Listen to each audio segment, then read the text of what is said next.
Indian ambassador to France arrived. It so happens that the French government did not send a proper welcome party for the ambassador. And one of the ladies that was supposed to do something ad hoc for the French government saw devotees. And she thought very quickly, well, we didn't prepare anything, but they look like they're prepared. So she came up and begged the devotees if they would help out, receive the ambassador.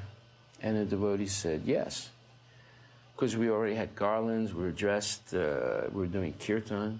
So a group of devotees accompanied a few French officials that came and welcomed the Indian ambassador to France and garlanded him and said Hare Krishna. And the French officials that were there, especially one lady, so appreciated that the devotees came at the last minute and really gave a welcome, by which the ambassador felt very pleased and honored that she offered to help us out. And the devotees very astutely said, well, our spiritual master has just come. Is there any way you could honor him? And she said, I will do what I can. And she arranged that Prabhupada be honored officially by the city of Paris and by one of the French city officials. So when we received that letter saying that Prabhupada could be greeted officially at the Paris City Hall, the letter was saying how it would be the vice president of the Paris City Council that would be receiving Prabhupada, which is an equivalent of what a mayor will be in America. So that was very, very important personality. In this greeting speech, he was explaining how Paris had always been conscious of the spiritual values.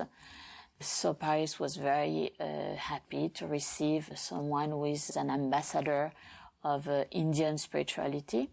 And then because Yogeshwar in his letter that explained a little bit of who Prabhupada was, so Mr. Aswad, the mayor, gave some praises of Prabhupada's achievement, saying how it was wonderful that at this age of 70 years old he came to France and started this spiritual movement. So a lot of very, very nice words of appreciation of Prabhupada. This woman here is the official reception director for VIPs coming to Paris. In fact, she was the woman who arranged for Srila Prabhupada's reception at the Paris City Hall. And the protocol was made very clear to us that when we go into the reception room, everyone should stand and the mayor will give his opening remarks and then Srila Prabhupada can reply. The way it worked out was somewhat different. The mayor waited and Prabhupada sat. And the mayor started getting nervous and Prabhupada sat. And then everyone was looking at Srila Prabhupada. And I leaned over and said, Srila Prabhupada, they're waiting for you to stand. Srila Prabhupada looked at me and said, I'm supposed to stand for who? And refused to stand. So the mayor started his remarks and gave his greeting to Srila Prabhupada, seated, probably the first time in the history of the country that anyone had been received in City Hall without standing up. And then when the mayor was finished saying how Paris has always been such a spiritual city, Srila Prabhupada stood at that moment and said, Mr. Mayor, you've spoken very nicely about how France is such a spiritual country, etc. Let us examine what is spiritual, and went right for the jugular. You know, that there is a soul within the body, and any government that is unaware of the difference between the soul and the body is a demonic government. Just like your Napoleon Bonaparte, you should pronounce the name Napoleon Bonaparte, he said, I am France. France is there, and where is Napoleon? The soul is gone. Where has it gone? This is the importance of proper spiritual training, is to understand the difference between the body and the soul. He took seriously what the mayor had just said about the importance of the spiritual values in life.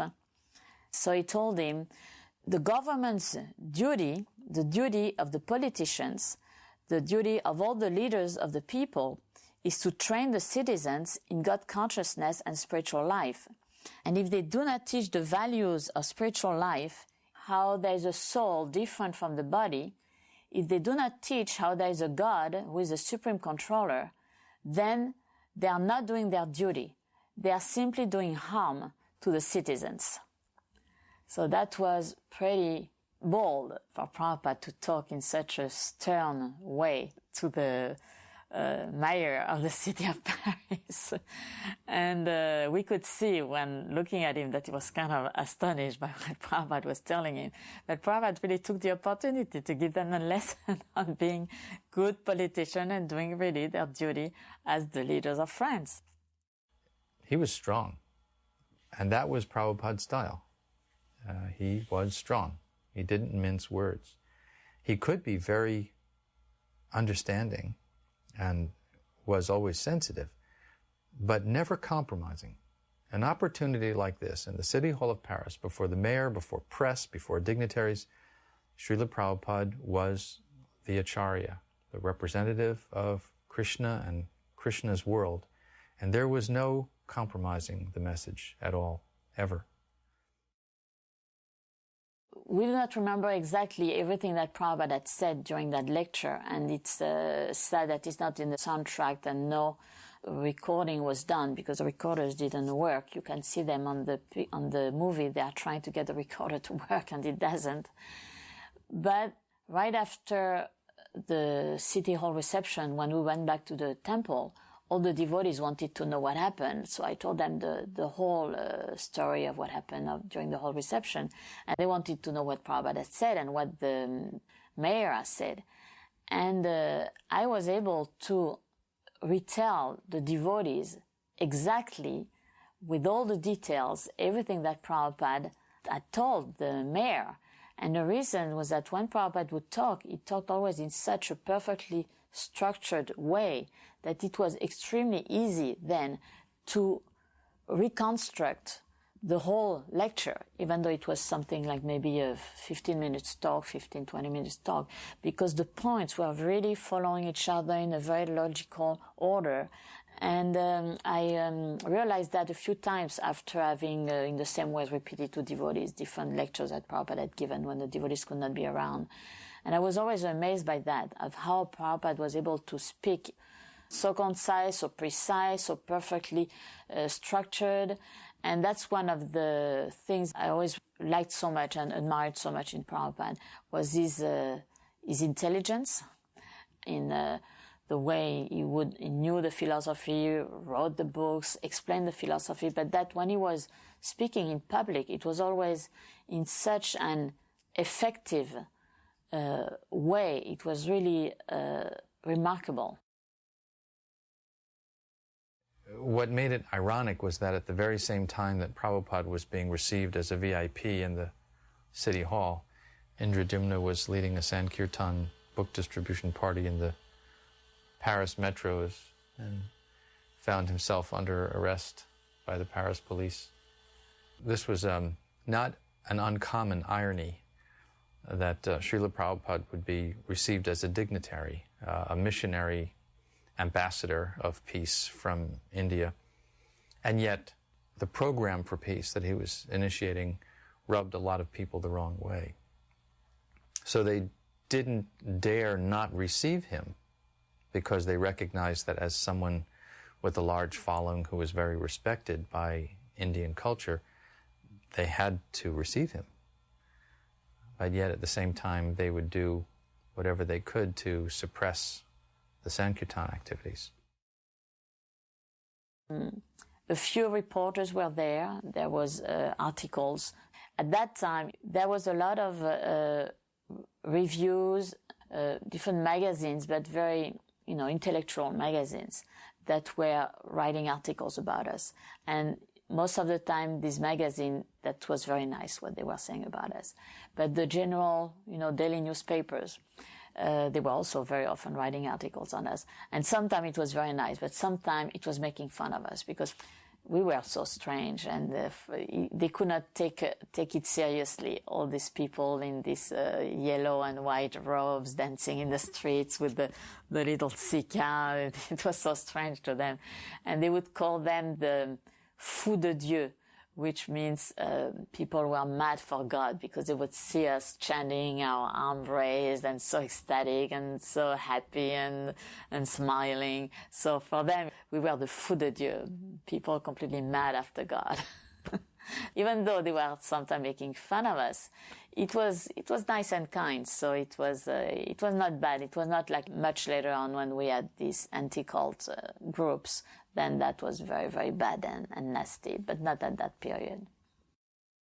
So right after the official greeting, then we went with everybody at the room where we had prepared all the prasadam. We had a buffet with all kind of very wonderful vegetarian dishes, and everybody took very, very happily. It was very nice. When Prabhupada saw this magnificent historical building, he was so astonished to see it that he said, I didn't know that this kind of building still existed. And then when he came in, Prabhupada was just saying how beautiful the building was, because he was saying all this wood carving on the walls and all these Greek and Chinese vases and the big chandeliers on the ceilings, the furniture. It was very, very antique, all the draperies, it was very luxurious, very, very beautiful. Yeah. So in one of these articles, one of the journalists who was there, he saw that when Prabhupada came in, all the devotees paid obeisances. So the way he reported it in the newspaper was that all these Hare Krishna devotees kissed the carpet where so many great personalities had been walking, like the General de Gaulle, like the Queen of England had walked on this carpet, and the devotees were kissing the carpet. I mean, it's true, that to people who see us doing that, they all interpret it in such funny ways. It's so strange to them. For us, we don't even pay attention to it. It's so normal. But for them, it's really weird.